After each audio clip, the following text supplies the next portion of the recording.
Hey everybody, we are in all things algebra. This is the geometry version. We are in Unit 4. We have done the reference sheet for 4-5. So this is congruent triangle proofs, namely side, side, side. Now there's a lot of them and proofs are long, so I'm not sure I'm going to be doing every single problem. I'll kind of get you guys the gist of it because we don't really go too much into proofs. Where I am, so it just is what it is.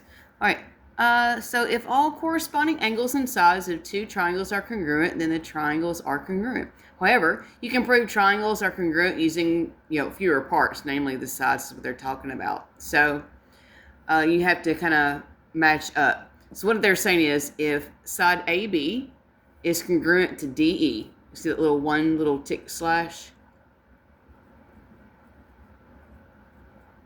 I don't know what I was doing there. There we go. Congruent to DE. BC is congruent to EF. And AC congruent to DF. By the way, order matters, so make sure that you do match them up correctly. Then the two triangles are congruent. So triangle ABC will be congruent to triangle DEF. And again, order does matter. Order does matter. So make sure you pay attention. All right, let's get into the proof here. All right, number 1. All right, it says given PQ is congruent to ST. PQ, ST. Now, I'm color coding these as I go because if you're a brand new teacher and you have a student that this will help, I suggest you do it. If you're a student and your teacher does not do this, but you're sitting there going, okay, I think better this way, then grab yourself some markers. QR is congruent to TR. Now, your teacher, instead of using colors, they may use tick marks. So the first one, PQ, is congruent to ST. I colored up pink. Your teacher may use tick marks, little slash marks. The second thing they say, QR is congruent to TR. So they may use 2 slash marks instead of colors. All right, then it says R is the midpoint of PS. What that means is the R is the bisector. It's the exact middle of PS. So what does that mean to you? Well, it means that PR is congruent to SR. And your teacher may use 3 little slashes to show that those are equal to each other. And so we have to prove that triangle PQR is congruent to triangle STR. Let me move this out a little bit. All right. So first off, I always tell my students that anytime you're doing a proof, the very first thing you want to do is write down what the problem gave you. The problem gave you that PQ is congruent to ST, and that is what we call the given. It's the given statement. Well, so is the next one. QR is congruent to TR, and so is the third one. R is the midpoint of PS. All of those have been given to us. So we haven't really learned anything from it. All right, then they're going to go on to, well, where do they get PR congruent to SR? Well, it goes back to me saying that R is the bisector of PS. It's the exact middle. Therefore, PR is congruent to SR. Remember, I said that earlier. So that is not the given. It's another way of saying, hey, it's the midpoint. So that's the definition of midpoint.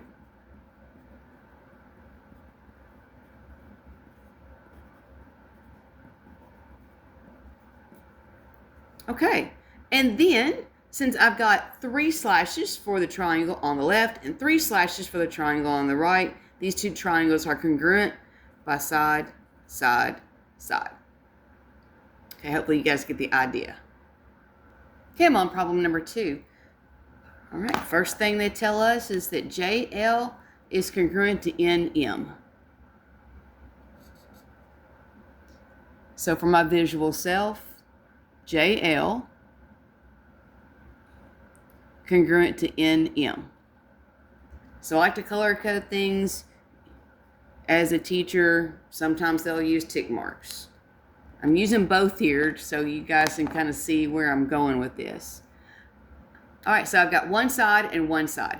All right, then it says that K is the midpoint of JN. So that means K is the exact middle of this diagonal line JN. What that means to you is that JK and NK are congruent to each other.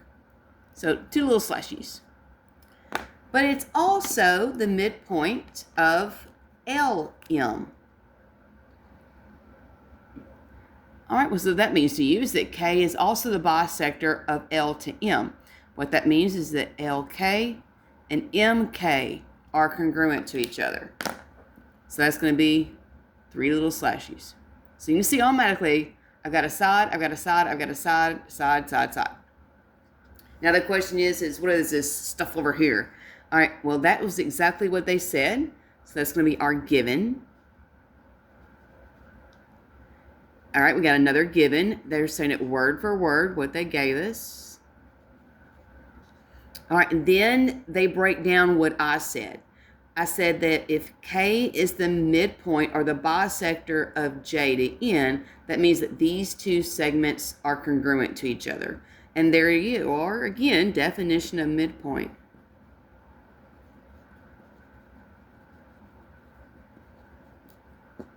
And I have a feeling it's going to be the same thing on that what I colored up blue.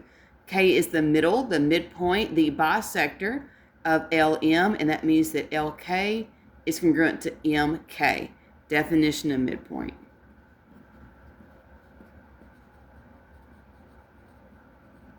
And I'm just abbreviation definition. In college, I had a professor that abbreviated pretty much everything. And for shorthand purposes, to keep up with that man, because he wrote so fast, I shortened everything and it just became a habit. So this is the abbreviation for definition of midpoint. All right, now, what tells me that the two triangles are congruent? A side, a side, a side. A side, a side, a side. Side, side, side. All right. So there are our first two. See if I can get one more in. Yeah, I'll do one more and then we're going to go to side angle side and I'll change to part 2 in the video. Okay. Here we go again. We've got AC congruent to AD. So I colored them up blue. You may have a teacher that does tick marks, whatever. BC congruent to DB. CB, DB, bump, bump, bump, bump. Okay, now they don't give me anything over here. So the first thing I'm going to do is I'm going to write down the things that are given. And I don't put it all in one. I'm going to use 1 for the first one and 2 for the second one. And these will both be what I've been given. So the first one was AC is congruent to AD. The second one is CB is congruent to DB. Now the question is, well, I know this is a side, side, side, so what comes next? And that is what we call the shared side. Remember that reference page that I showed you guys? It tells you things that you're going to need to watch out for.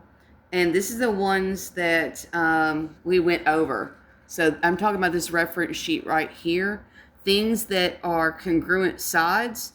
It's given, it's the definition of midpoint. The reflexive property means that it's congruent to itself. So they share a side. And I even drew this out for you guys in that video. So check that video out if you need to. But they're talking about this AB right there. It's shared between the two triangles. It goes for the triangle up top. It goes for the triangle on the bottom. That is your reflexive property. So AB is congruent to AB. Reflexive. Whoa, I don't know where that N came from. Got a little overzealous there and happy. All right. Well, now that I know that I've got a side, a side, a side, and a side, and a side, and a side, these two triangles are congruent. The worst thing you could do, and I've seen people do it over and over and over again, is say, oh, well, that's what I had to prove. So write the word prove right here, correct? No, you write down the step that told you that those two were congruent triangles. It's side, side, side. Don't ever put the word prove or proven or anything here. I know the first is a given, but you never use the word prove. It's the step that showed you that they are actually congruent to each other. It is what you had to prove. Okay, so I'm going to stop right there. That's going to be my part 1, and I'm going to change over to part 2 for what you see next, and that is side angle side.